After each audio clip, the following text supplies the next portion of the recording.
जय श्री राम। श्रीमद् भगवद गीता का 11वां अध्याय हम पढ़ रहे हैं, विश्व रूप दर्शन योग। उसका 29वां श्लोक इस प्रकार है।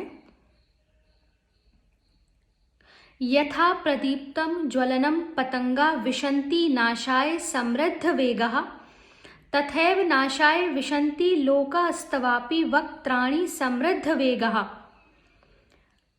यथा प्रदीप्तं ज्वलनं पतंगः विशन्ति नाशाय समृद्ध वेगः तथा एवं नाशाय विशन्ति लोकः तव अपि वक्त्राणि समृद्ध वेगः।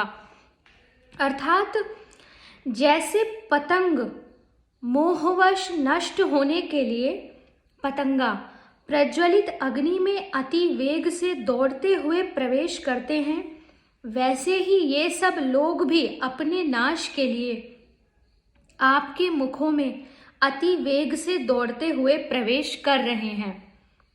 प्रश्न है कि इस श्लोक में प्रज्वलित अग्नि और पतंगों का दृष्टांत देकर भगवान के मुखों में सब लोगों के प्रवेश करने की बात कहने का क्या अभिप्राय है।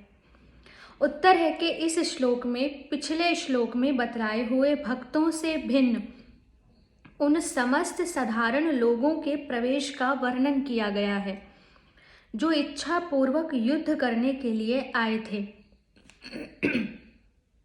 इसलिए प्रज्वलित अग्नि और पतंगों का दृष्टांत देकर अर्जुन ने यह भाव दिखलाया है कि जैसे मोह में पड़े हुए पतंग नष्ट होने के लिए ही इच्छा पूर्वक बड़े वेग से उड़ उड़कर अग्नि में प्रवेश करते हैं, वैसे ही ये सब लोग भी आपके प्रभाव को न जानने के कारण मोह में पड़े हुए हैं और अपना नाश करने के लिए ही पतंगों की भांति दौड़ दौड़कर आपके मुखों में प्रविष्ट हो रहे हैं।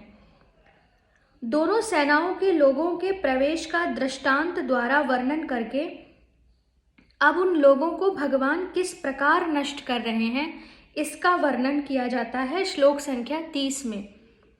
लैलिहसे ग्रसमानः समन्ताल लोकान समग्रान वदनैर्जर्वलब्धि तेजोभिरापूर्य जगत समग्रम भासस्तवोग्रह प्रतपन्ति विष्णौ। लैलिहसे ग्रसमानः समन्तात लोकान समग्रान वदनः ज्वलब्धि तेजोभि आपूर्य जगत समग्रम भासः तव उग्रः प्रतपन्ति विष्णु। ज्वलब्धि का अर्थ है प्रज्वलित, प्रतपंती का अर्थ है तपा रहा है। इसका भावार्थ है कि आप उन संपूर्ण लोगों को प्रज्वलित मुखों द्वारा, प्रज्वलित जिसमें अग्नि जल रही है, अग्नि जलते हुए मुखों द्वारा ग्रास करते हुए सब ओर से बार बार चाट रहे हैं। हे विष्णु, आपका उग्र प्रकाश संपूर्ण जगत को तेज के द्वारा परिपूर्ण करके तपा रहा है। प्रश्न है इस श्लोक का क्या भाव है। उत्तर है कि भगवान के महान उग्र रूप को देखकर यहाँ भयभीत अर्जुन उस अत्यंत भयानक रूप का वर्णन करते हुए कह रहे हैं कि जिनसे अग्नि की भयानक लपटें निकल रही हैं, अपने उन विकराल मुखों से आप समस्त लोगों को निगल रहे हैं और इतने पर ही अतृप्त भाव से बार बार अपनी जीभ लपलपा रहे हैं तथा आपके अत्यंत उग्र प्रकाश के भयानक तेज से सारा जगत अत्यंत संतप्त हो रहा है।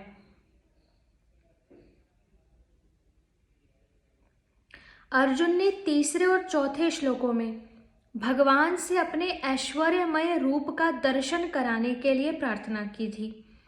उसी के अनुसार भगवान ने अपना विश्व रूप अर्जुन को दिखलाया, परंतु भगवान के इस भयानक उग्र रूप को देखकर अर्जुन बहुत डर गए और उनके मन में इस बात के जानने की इच्छा उत्पन्न हो गई कि ये श्री कृष्ण वस्तुतः कौन है तथा इस महान उग्र स्वरूप के द्वारा अभी क्या करना चाहते हैं। इसीलिए वे भगवान से पूछ रहे हैं। श्लोक संख्या 31। आख्याहि मेको भवानुग्र रूपो नमो अस्तु ते देववर प्रसीद विज्ञातुमिच्छामि भवन्तमाद्यं न हि प्रजानामि तव प्रवृत्तिम। आख्या ही अर्थात बतलाइए। भवान उग्र रूपो, आप उग्र रूप वाले। देववर, देवों में श्रेष्ठ। प्रसीद, प्रसन्न होइए। आद्यम, आदि पुरुष। विज्ञातुम, विशेष रूप से जानना। इच्छामि, चाहता हूं। इच्छा प्रकट की अर्जुन ने। तो इसका भाव है कि मुझे बतलाइए कि आप उग्र रूप वाले कौन हैं। हे देवों में श्रेष्ठ, आपको नमस्कार हो। आप प्रसन्न होइए। आदि पुरुष, आपको मैं विशेष रूप से जानना चाहता हूं, क्योंकि मैं आपकी प्रवृत्ति को नहीं जानता। प्रश्न है कि अर्जुन यह तो जानते ही थे कि भगवान श्री कृष्ण ही अपनी योग शक्ति से मुझे यह अपना विश्व रूप दिखला रहे हैं, फिर उन्होंने यह कैसे पूछा कि आप उग्र रूपधारी कौन हैं।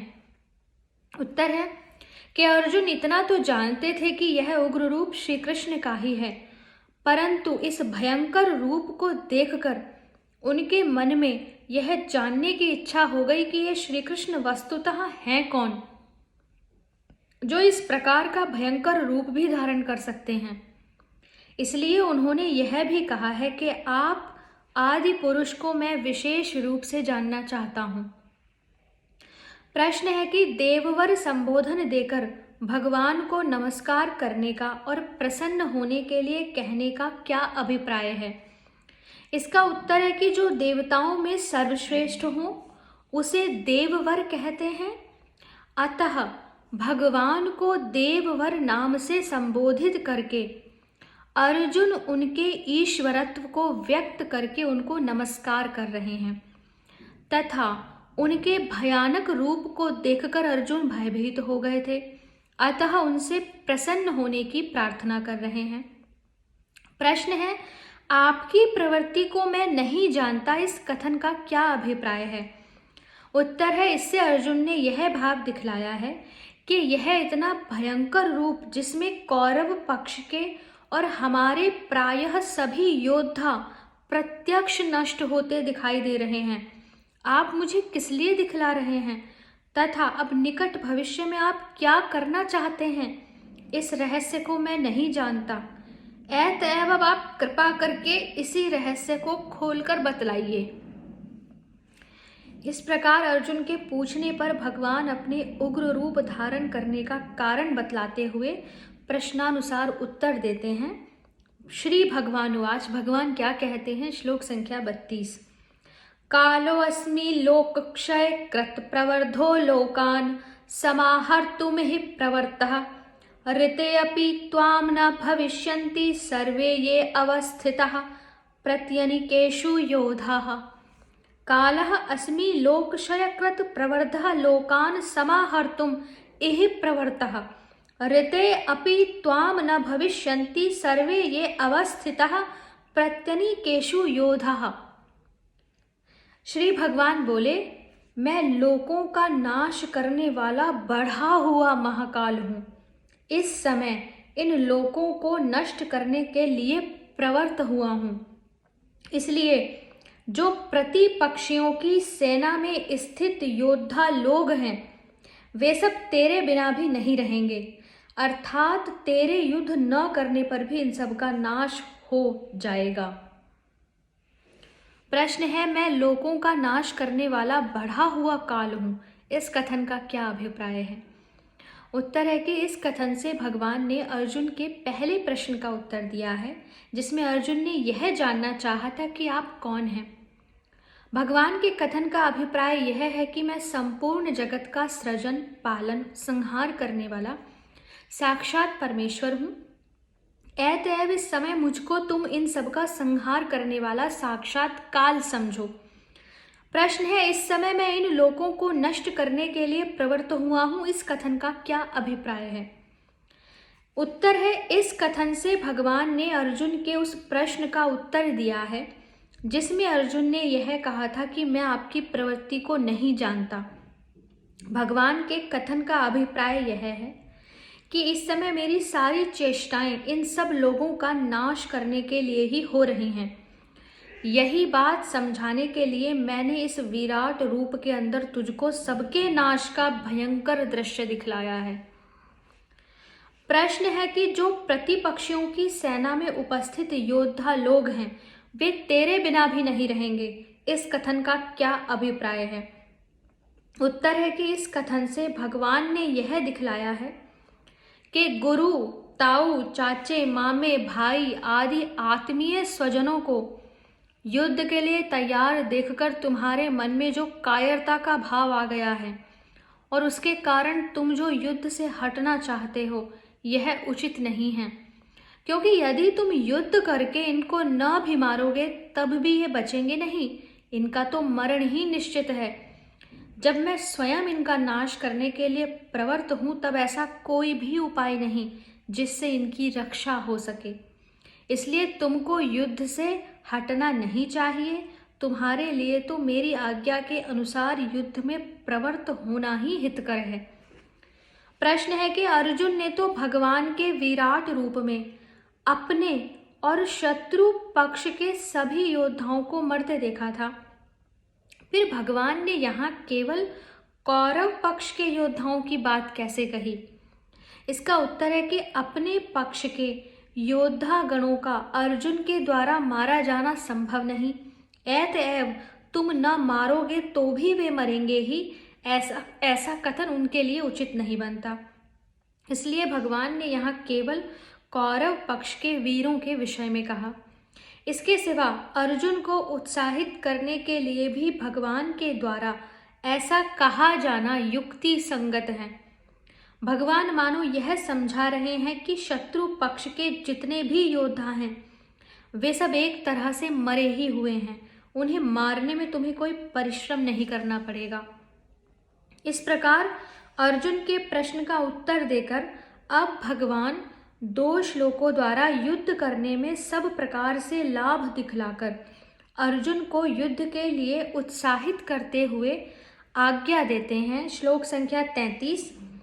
तस्मात् तव मुत्तिष्ठ यशो लभस्व जित्वा शत्रून् भुङ्क्ष्व राज्यं समृद्धं मये वेते निहतः पूर्वमेव निमित्तमात्रं भव सव्यसाचिन्।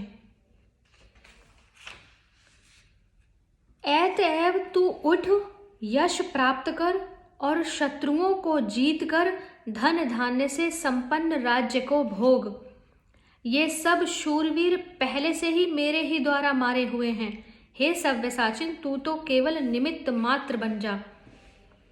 प्रश्न है कि यहाँ तस्मात् पद के सहित उत्तिष्ठ क्रिया का प्रयोग करके क्या भाव दिखलाया है? तस्मात् का शाब्दिक अर्थ है अतएव।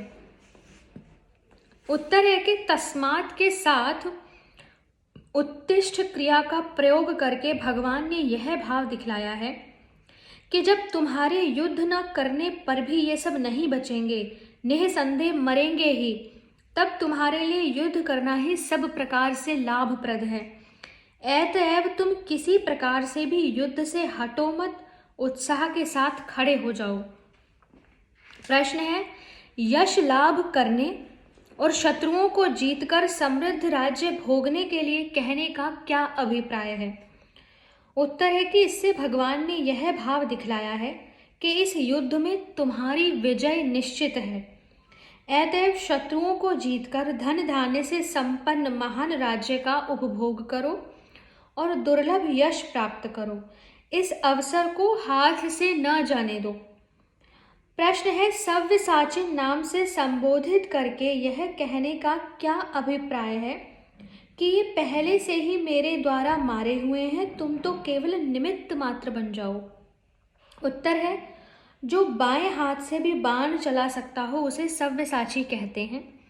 यहाँ अर्जुन को सव्यसाची नाम से संबोधित करके और निमित्त मात्र बनने के लिए कहकर भगवान ने यह भाव दिखलाया है कि तुम तो दोनों ही हाथों से बाण चलाने में अत्यंत निपुण हो।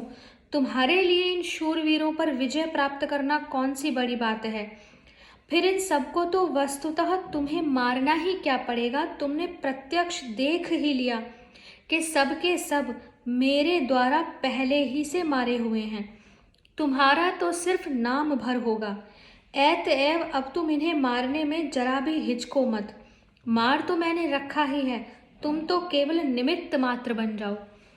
निमित्त मात्र बनने के लिए कहने का एक भाव यह भी है कि इन्हें मारने पर तुम्हें किसी प्रकार का पाप होगा, इसकी भी संभावना नहीं है, क्योंकि तुम तो छात्र धर्म के अनुसार कर्तव्य रूप से प्राप्त युद्ध में इन्हें मारने में एक निमित्त भर बनते हो। इससे पाप की बात तो दूर रही, तुम्हारे द्वारा उल्टा छात्र धर्म का पालन होगा। अतएव तुम्हें अपने मन में किसी प्रकार का संशय न रखकर अहंकार और ममता से रहित होकर उत्साहपूर्वक युद्ध में ही प्रवृत्त होना चाहिए। श्लोक संख्या 34 से आगे की वीडियो में पढ़ेंगे। हरे कृष्णा।